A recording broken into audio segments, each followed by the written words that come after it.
आप कह रहे हैं उस्मान बुज़दार साहब वज़ीर आला पंजाब के तौर पे काम करें, लेकिन मरीम नवाज साहिबा ने तो कहा है कि फराह खान थी असल में पंजाब की वज़ीर आला। ये क्या चर्चा है सेठ साहब, समझ नहीं आए मुझे। आपको सब समझ है, आप नादान बन रही हैं, एम ही मेरे मुंह से कुछ खिलवाना चाहती हैं। चलाकियाँ ना करें आप, मेहरबानी करके। आपने भी वो सारी तस्वीरें देख ली हैं इंटरनेट के ऊपर फराह की, जिसमें उनका एक हैंडबैग जो है वही पता नहीं 1 करोड़ कितने का है, और उनकी जो जूतियाँ हैं वही कोई 1.5-2 लाख रुपए की हैं, और जिस जहाज़ में वो बैठे हुए हैं पता नहीं वो किसका जहाज़ है। अब मैं नाम नहीं लूँगा, आप भी ना नाम लें तो बेहतर है। जिसका भी जहाज़ है, और वो उड़ के चली गई हैं, और आज ट्विटर के ऊपर कन्फर्मेशन भी आ गई है कि वो she is flown the coop. और मेरा ख्याल है और भी लोग, उनके मियाँ भी हैं, वो भी निकल गए हैं, वो अमेरिका चले गए हैं, वो दुबई चली गई हैं, and so on and so fourth. और भी लोग अभी भागने वाले हैं। मैं आपको बता दूं, मानेका फैमिली जो है इस वक्त जो सारे करप्शन चार्जेस हैं वो मानेका फैमिली और फराह के ऊपर हैं as front man of the first lady. ये इल्ज़ाम लगेंगे। खान साहब ने पहले ही इसका इंतज़ाम किया हुआ है। उन्होंने कहा कि मेरे फराह के ऊपर भी इल्ज़ाम लगेंगे और मेरी अहलिया के ऊपर भी लगेंगे। उनको मेरा ख्याल है पता था क्या हो रहा है। उसकी वजह यह है कि ये भी अब हमें पता चल गया कि एक ज़माने में कुछ अर्सा पहले, जो इससे पहले DGISI थे, वो गए थे खान साहब के पास, और उन्होंने जाके कहा था कि पंजाब में ये हो रहा है और ये आप देख लीजिए कि कौन क्या कर रहा है। और खान साहब ने आगे से कहा था आप मेरे ज़ाती मामलात के अंदर मुदाखलत मत करें, मेहरबानी करके जाएं। और फिर खान साहब ने जाके उनको तब्दील कर दिया था। बड़े कुछ आगे आने वाला है। अभी तो मरियम की आज प्रेस कॉन्फ्रेंस थी, उन्होंने कोई मोटी बात नहीं की, मगर मैं आपको ये बता दूँ कि जिक्र आ रहा है फॉरेन फंडिंग केस का, जी, क्यों नहीं अभी तक बाहर आया। मौलाना फजलुर रहमान, हालांकि बड़ी तरफ से बहुत ये चर्चा था कि जब फॉरेन फंडिंग केस आएगा, मैंने खुद कहा था उसके अंदर बहुत सी चीज़ें निकलेंगी, वो किसी वक्त अभी भी आ सकता है, और वो आएगा, और वो आएगा आने वाले महीने, आने वाले 6 जब महीने भी है वो आएगा, और आप देखिएगा उसमें क्या क्या निकलता है, और उसके बाद उसके ऊपर क्या कार्रवाई होती है लीगली। इमरान खान साहब क्रिकेट टर्मिनोलॉजीज बहुत इस्तेमाल करते हैं, तो कहते हैं अप इन द एयर।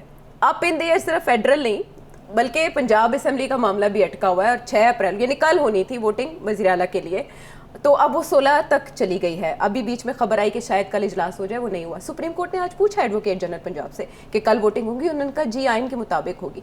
सिर साहब, इस बीच 16 अप्रैल तक मामला ले जाना, इमरान खान साहब का लाहौर में होना, क्या खिचड़ी पक रही है? खिचड़ी कोई नहीं पक रही, डेस्परेशन हुई हुई है, हालत ख़राब हुई हुई है। अच्छा, आज अगर आपके पास क्लिप्स हों तो दिखाएं, सबकी शक्लें गिरी हुई हैं। जब वो फुटेज चलेगी साथ साथ जी। हाँ, तो वो सबकी शक्लें गिरी हुई हैं। हो क्या रहा है, चौधरी परवेज़ इलाही नंबर नहीं पूरे कर रहे हैं। अच्छा, इसीलिए पहले उन्होंने इसको 6 तारीख तक मुलतवी किया।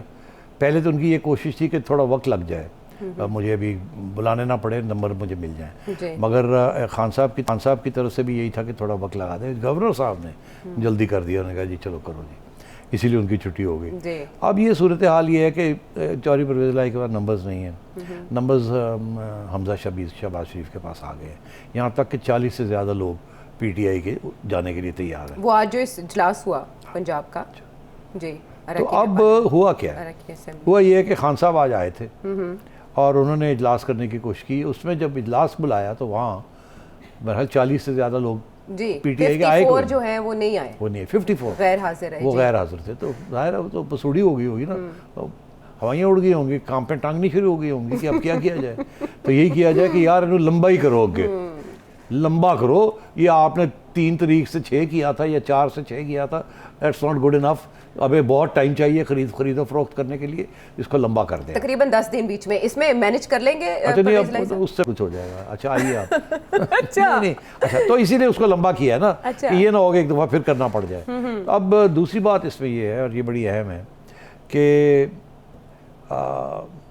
खान साहब अब वही हरकतें करने लग पड़े हैं जो कि लोगों को तनकीद जिसके ऊपर करते हैं, हॉर्स ट्रेडिंग, ये सब कुछ। जिस तरीके से उन्होंने गवर्नर को लगाया, जिस तरीके से ये सब कुछ किया, और आज उन्होंने सूरत हाल पंजाब की भी देख ली है कि पंजाब के अंदर भी उनकी जो फ़लसफ़ा है या कार्रवाई है वो पूरी नहीं हो रही, खाते पूरे नहीं हो रहे, और ये भी जा रही है हुकूमत उनसे। और पिच तो नहीं उखाड़ देंगे? अच्छा, ये बहुत इंपॉर्टेंट सवाल है आपका जी। उन्होंने वहाँ पिच उखाड़ दी, विकेटें खींची बाहर, गेंद जेब में डाला। पहले तो उसको स्क्रैच करके खेल रहे थे, वो जो आपको पता ना, वो उनके ऊपर पूरा तस्वीरें भी है और टेम्परिंग करने की। तो वो खैर आदत है टेम्परिंग करने की, वो अब टेम्पर कर रहे थे तो उधर तो करके देख लिया, वो भी अब देखेंगे, अंपायर ने देख लिया कि वो क्या रहा था, तो उसके भी जजमेंट आने वाली है। और यहाँ भी उन्होंने अब यही सोचा है कि कुछ इसी किस्म की हरकत की जाए, मगर यहाँ खौफ भी है कि ये ना हो कि वहाँ सख्ती के साथ सुप्रीम कोर्ट कोई ऐसा फैसला सुना दे कि यहाँ पर लोग डर जाएंगे। इसीलिए बेहतर यह है कि मुलतवी कर दो, यहाँ वो स्पीकर वाला हरकत ना करने की कोशिश करें कि कोई इतनी ओपनली गैर आईनी बात करे जिसके साथ मसला बन जाए। अब आइए कि पंजाब इनके हाथ से गया, अच्छा, जिसमें कोई शक ही नहीं है, मगर अब अगले आज नहीं कल नहीं परसों सुप्रीम कोर्ट का फैसला आ जाएगा। और मैंने हर वकील से बात की है जिसकी कोई भी अहमियत है, मैंने हर किस्म के लोगों से बात की है। अच्छा, मैं कि भाई एक फ्लेवर तो मिले, पता तो लगे लोग जो वकीला हजरात है वो क्या सोच रहे हैं। एक बंदा नहीं मुझे मिला जिसकी कोई हैसियत हो और इंडिपेंडेंट हो, जिसने ये ना कहा हो कि ये तो ओपन एंड शट केस है, 2 मिनट में इसका फैसला होता है। अच्छा, तो ये सुप्रीम कोर्ट इतनी देर क्यों लगा रहा है। इसीलिए मैं ये फिर पब्लिक प्लेटफॉर्म से ये कह रहा हूँ कि इसके साथ शक शुबहात उभरते हैं, ज़रा ख्याल करना चाहिए जजेस को कि अपनी जगह आपकी सारी consideration and contemplation and discussion, मगर एक तकाजा भी है, justice delayed is justice denied, और वो अब आना शुरू हो गया है ट्विटर के ऊपर, hashtag justice delayed is justice denied, ख्याल रखना चाहिए। तो मैं ये समझता हूँ कि खान साहब अब यहाँ भी कुछ इस किस्म के इकदाम ना करें, जैसे उन्होंने वहाँ प्रेसिडेंट साहब के ज़रिए करवाए हैं, यहाँ गवर्नर साहब से कुछ ऐसे चीज़ें ना करनी शुरू करें जिसके साथ कोई मसला बन जाए। ये भी हो सकता है कि अभी इस वक्त एक चीफ मिनिस्टर फारग हुआ, रिज़ाइन कर गया है, और दूसरा चीफ मिनिस्टर बना नहीं है, मगर टेक्निकली स्पीकिंग वो चीफ मिनिस्टर अभी भी फील्ड में है। बुज़दार साहब अभी भी चीफ मिनिस्टर हैं जब तक नया चीफ मिनिस्टर बनता नहीं है, खलानी होती। अच्छा। वो रेजिग्नेशन एक्सेप्ट हो गया है, मगर जब तक नया चीफ मिनिस्टर आएगा नहीं, तो ये ऐन मुमकिन है कि गवर्नर जो है डिसॉल्व कर दे पंजाब असेंबली। ठीक है, अगर गवर्नर डिसॉल्व करता है तो फिर नए इलेक्शन करवाने पड़ेंगे। अगर गवर्नर डिसॉल्व करता है तो फिर नए इलेक्शन करने पड़ेंगे। हमजा शहबाज शरीफ नहीं चीफ मिनिस्टर बन सकेगा। तो जैसे उन्होंने वहाँ खुद डिसॉल्व करने की कोशिश की है, क्योंकि हालांकि वोट ऑफ नो कॉन्फ्रेंस चल रहा था ताकि खान साहब रह जाएं इन द सीट, यहाँ भी कोशिश यही होगी या हो सकती है कि जी गवर्नर डिसॉल्व कर दे पंजाब असेंबली को, ताकि बुज़दार साहब सीट में रहें और चौधरी साहब और बुज़दार साहब फिर अबूरी हुकूमत जो है उसके अंदर उनका भी हाथ हो।